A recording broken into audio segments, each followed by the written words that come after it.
Hello, this is Matthew Kenslow, and it is, let's see, what's the date? August 15th, it's Monday, and this is the first time I'm hiking since Friday, August 12th, 2022. So the first time in a few days, and I am actually hyper vigilant today. So anyway, I decided to explain and talk out what the things that I've been going through, just to talk it out. When I say PTSD, I'm saying that colloquially in quotes because I haven't had a diagnosis of PTSD, but I think the symptoms that I've been feeling is kind of a bit like PTSD. So just in case you don't know, a few nights ago I was almost brutally beaten over at the Chevron station, and I got body cam footage of it. I posted it all over social media, got thousands of views and many supports and all that, and it kind of changed the perspective in me. It kind of made me even more vigilant than ever. And the next day I happened to be hearing commotion outside my window, and I went ahead and looked outside, and there were two people outside, and it happened to be the same two people that were at the Chevron station the night before, which almost threw me into a literal PTSD moment right there. Thank God they didn't see me, and don't take this the wrong way, but I'm positive if they find out where I live, I'm probably going to be dead. But I don't know, that's the kind of fear I'm living with now, because I have no idea. They're roaming around this neighborhood somewhere, and I don't know where, and that's why I'm always looking even more than ever. I do appreciate all the myriad of support that I've received. I've received support from around the world on Facebook and Instagram and YouTube, and it really helped. I mean, without all the support that I've received, I have no idea where I would be right now, because without knowing that I have a camaraderie and such, I'm really making sure that, you know, they're not lurking around and such. But overall, I thank you very much. So anyway, another thing that is happening is whenever I'm going like downstairs and such and making myself something in the kitchen or washing something in the sink, I'm always like looking outside the window, and I'm like just making sure. And there was actually one point where I almost went into a panic because I heard people outside the window, and I'm like, it's like, what if it might be them? It's like 1 in 1,000. But I'm still alert, and I thought I was going to have to duck or something like that, because I mean, anytime they could just pop out nowhere and happen to be looking in. If they recognize me, then I'm done for. And just to append, even if it's like 2 or 3 in the morning, like last night, and I'm just, you know, either putting something in the sink or making myself something, preparing myself something, and I'm looking out because our blinds don't close all the way, and it's like there's cracks in the blinds, and it's like I'm looking out, and I'm just nervous. I'm just wondering, is anyone, especially that skateboarder, like looking in and such? So it's kind of a bit, you know, not feeling safe in my own house. Like every time I go downstairs, I like quickly look out the window and such, because I saw them outside my bedroom window, so they're lurking out there somewhere. Another common thing that I notice happening is losing sleep / concentration time, thinking about or having all these delusions of running into them in any place in my common itineraries around the neighborhood. Like at different places, I thought, like, what if I was here? What if I was there? What if I was talking to somebody? What if I was at church and they just entered through the church doors for whatever reason? I mean, I would hope that they would go to church, of course, but at the same time, they might know that I'm there, and they might, you know, pursue what they were going to do if that cop wasn't there and such. And I kept on, you know, having all these thoughts and things of how would I handle it and what would happen and such. So anyway, that's another thing that's in my brain in this colloquial PTSD days, I guess. So that's hopefully short-lived. That's why I'm making sure I'm very vigilant whenever I'm walking. So for example, a bicyclist just went by. I'm sure that whenever I hear a skateboard or a bicycle, I'm just going to like flinch or something like that, just to be sure.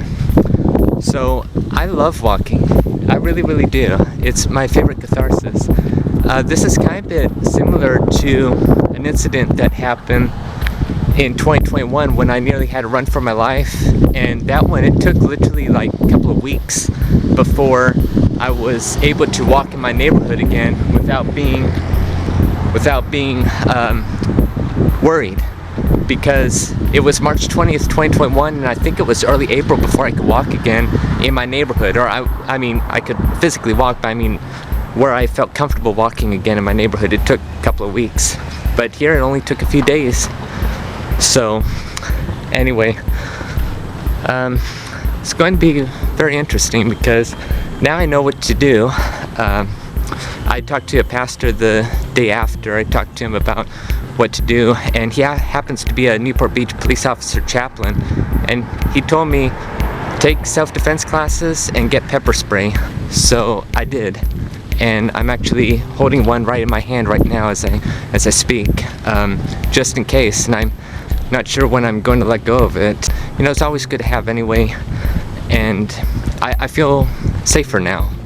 But anyway, I guess to unload a few other things that are in my mind is something else that happened on August 12th. I have no idea, I just feel like they're going to pop out any second. Anyway, something else that happened on August 12th is, like, I was already in a very horrible mood on August 12th, right before I was almost attacked. And that was because I was walking by Rite Aid, and whenever I'm walking around the neighborhood, it's like I have mixed views. I have mixed reception in the community. People give me the weirdest looks sometimes. People make sure,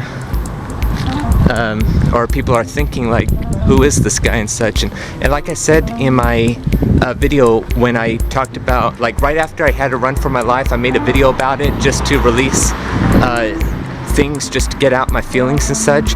And I'm like, what is the problem with being an autistic in 21st century society and such? And I'm like, there is no problem, and I'm trying to educate the world, but there's a lot of people that come and they just tell me, or they call me names, or they're staring at me, or they give me like mean looks or something like that. And I'm like, what is the problem? I'm here going out into all the world to try to educate everyone that everyone has a purpose, including people with disabilities, and we shouldn't be viewed as aliens or a joke.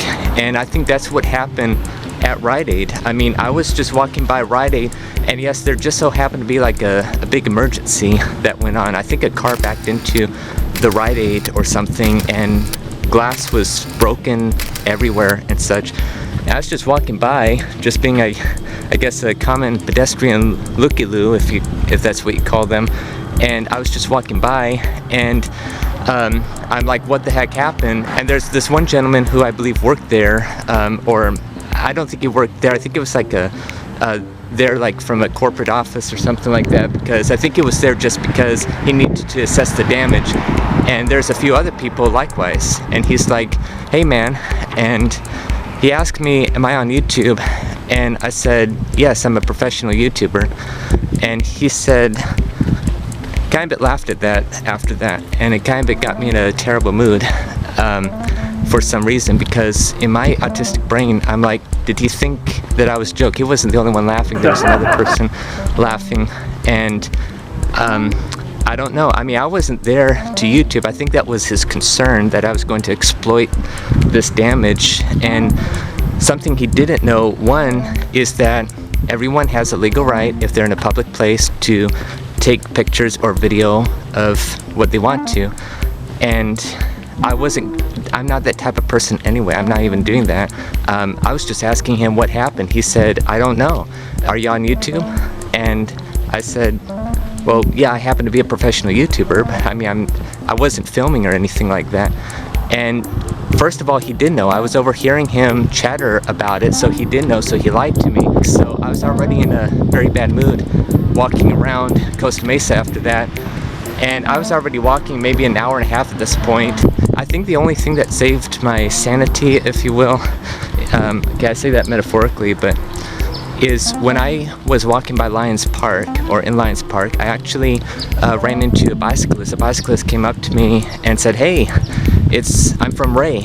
And it was a person I subbed for when he was in 5th grade this past academic year, and he recognized me, and he was very, very happy to see me. So that really brighten the mood, but of course it was superficial, it was short-lived.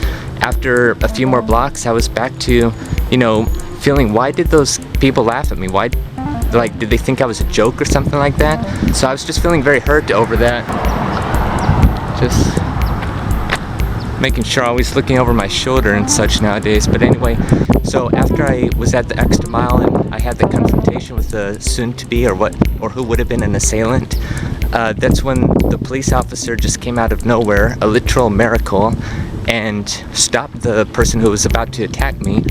And I just quickly rushed in moving traffic to get across the street. And guess what was across the street? The same Rite Aid. Okay, it's in the same vicinity. And people were still outside, including that gentleman who lied to me and laughed at me. And I've been getting smirks after that. And anyway, I've been getting smirks after that, or a countenance where it's so hard to describe, but I know that inside they're probably thinking I'm just a crazy, incompetent person who is pretending to be normal, but is probably either homeless somewhere or a lost cause. I mean, I could tell that on their faces, okay? I could discern that. So here's the story. When I walked across the street and I ran into the people outside of Rite Aid, including the man that was laughing at me earlier, I'm thinking in retrospect that they heard the police intercom, or the police loudspeaker, and then all of a sudden they saw me come out in the darkness, or come out from the darkness, and they probably thought that the police officer was cussing at me and telling me to move it. And I didn't realize that until retrospect, because I don't know if they even saw that I was almost going to be attacked to death. And when I say death, I mean maybe not physically dead, but like mentally dead. As the pastor told me the next day when I talked to him on the phone, I mean, they may have roughed me up so that I may never teach again, if you know what I mean. I may never walk again. I may never be mentally competent again and such. I mean, that experience was definitely real and the most horrible experience that I've ever felt in my life and such. I mean, it even made nearly running for my life seem childish and such, for what they were doing, making me feel uncomfortable and such in comparison. So anyway, I crossed the street, I came out of nowhere, and people from Rite Aid were looking at me.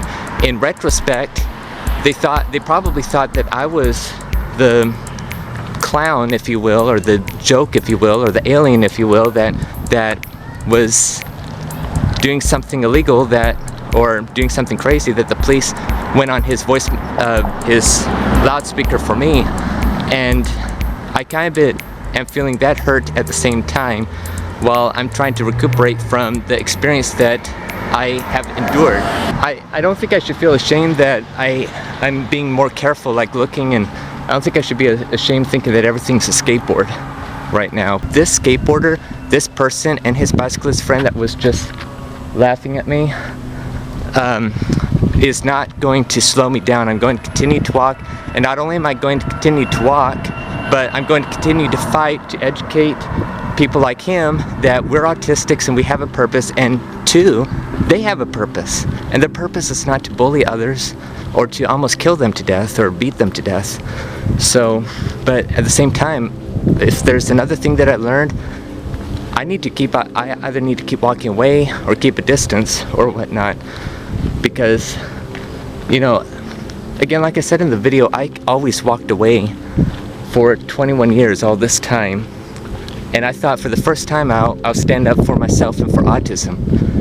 That backfired. I was almost killed. So I'm like, I gotta continue educating in different ways. So I'm going to continue to go to schools, churches, and media, and even fight my way in, because this is horrible that this is how society is. And I'm using euphemisms now, but it is horrible. It's darn horrible that people with autism could go throughout life and be discriminated all the time and such. And so what happened right now is I'm walking down here and I heard a bike right behind me. I didn't know that he was right behind me, and I turned and he just went on his merry way. But at first that was almost heart stopping. I'm like, oh my gosh. And I'm like, Okay, this is going to pass soon. Okay, but anyway, right back at Westcliff, something amazing happened. Something very reassuring. Now remember how I'm saying thank you so much for the support. Thank you so much for your support. I've received a lot of support on YouTube, Instagram, and elsewhere during this time. And likewise, when I'm walking around the neighborhood and people say like, "Hi, Mr. Kenslow," or "Hello" to me, it's like very reassuring to me. And I was walking by and I ran into a whole bunch of students, a whole group of students, former students at Ensign and such, and they're like, "Hi, Mr. Kenslow," and such, and a couple of them wanted a picture with me. Not the first time. I say that in my other YouTube videos, so I got a couple of pictures with them, and they just said that they really liked my content and such. And then people who didn't know me found out that I was a YouTuber. So anyway, it's just very reassuring that, you know, I know that there is support. I know that there are good people in this community. I know that I have a lot of friends that I could lean on, a lot of friends that I could call at any time, including my pastor that I called and a few other things.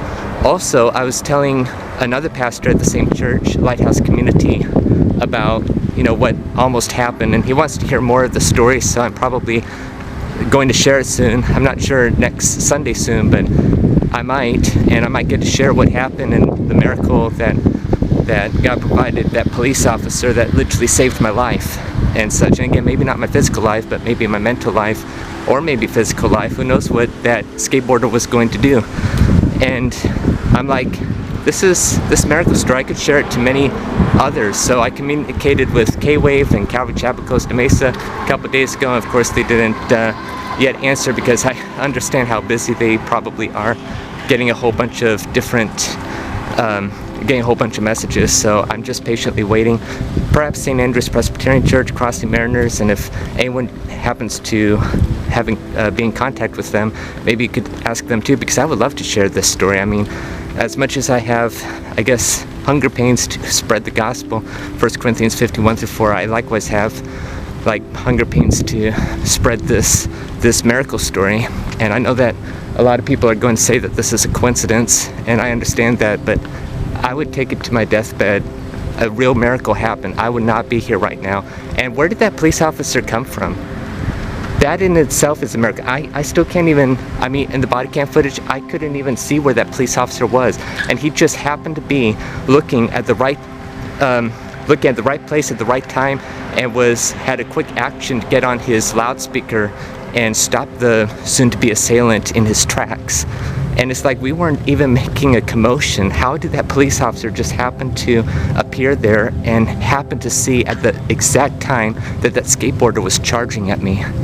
And it's like, I count this as a miracle story.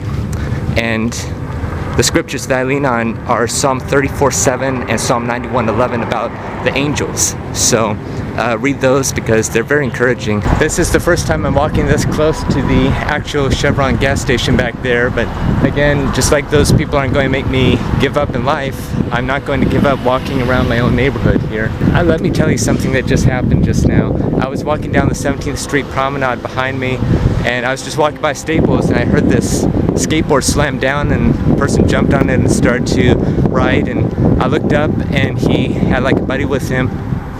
My heart dropped at that point. My heart dropped. I could feel my heart beating very fast after that. I mean, just the classic feelings of when your heart drops and such. And I look up and I had to take a double take, because I mean, at first, I mean, he looks like he fits the build or whatever. And then after I passed those two skateboarders, that's when it became crowded, because people were going in and out of Sprouts. And after that, there's like a man walking to his car. He was like behind me, so I was getting a little bit of the heebie-jeebies, or whatever the expression is. And I know that it's probably just a man or maybe a worker going out to the parking lot to collect carts, or a man going back to his car or something. But you know, it's like everything just happened all of a sudden to and my brain had to process it all in seconds. First, here I am just looking all around to beware of a skateboarder, and then I hear a loud skateboard just slam on the ground, a person jump on it and start to go with his buddy, and I had to make sure that wasn't them. And I mean, literally my heart dropped just now, or back then. And then it just so happened to be crowded and such, and then people were behind me. And anyway, in other news, I did run into quite a few other students at the Yogurtland, so right before. So they were saying hi and everything, and it was one of their birthdays today, she said. So anyway, just another group of students, so that was really reassuring to me. And now here's the tough part, is I'm nearing the neighborhoods and eventually nearing home. I've really got to just make sure. I mean, it's like I shouldn't be petrified. What if they're looking? What if they happen to coincidentally look and see exactly the place where I live? And that's just a guy walking his dog way up there. But see, I mean, it's like whenever a skateboard now comes by or drops and such, I mean, now I see two people and one walking their dog, so it's like, I'm like, come on, Matthew, it's like, it's not them and such. So, and then alleys might be a nightmare because usually these people lurk around alleys. So, and this is quite an interesting hike. I was just at Heller Park and I ran into a third group of students just saying, hi, Mr. Kenslow, I'm very excited to see me. And you know, I think, you know, all that happening like 3 times in one hike, like 3 groups of students, was extraordinarily reassuring, an extraordinary hike, and really made up for the other night and such. And I do know that there's a lot of people out that just appreciate and accept me in this neighborhood for who I am, and I never said otherwise. It's just, I don't and will not tolerate the discrimination with other people, and it's not that I'm against the discriminators, but again, everyone has a purpose, but the purpose is not to bully others. So anyway, I'm just about to go around so that I could head in soon, because I don't feel as safe hiking at night as much. Well, kind of, because of the pastor that told me I got to get pepper spray and such, but you can't be too careful. So thanks for joining me in this hike. I'm glad to take people along virtually, even though no one's going to know until I post this, but it almost feels like I have a hiking companion for once and such. Other than that, I appreciate running into groups of students. They always make me feel better. They always make me feel alive.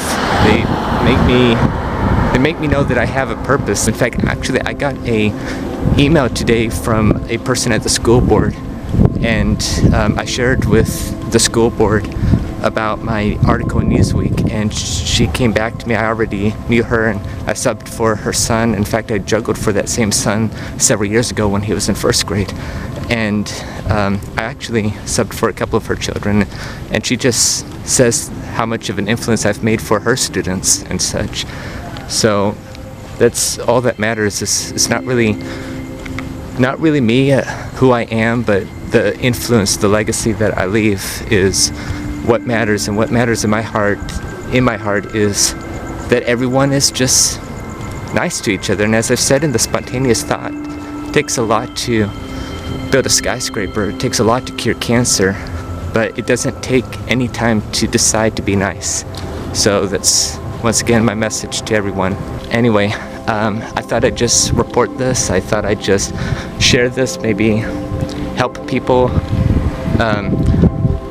I hope to help people. I mean, I hope I'm just not ranting and rambling about my issues or problems or anything.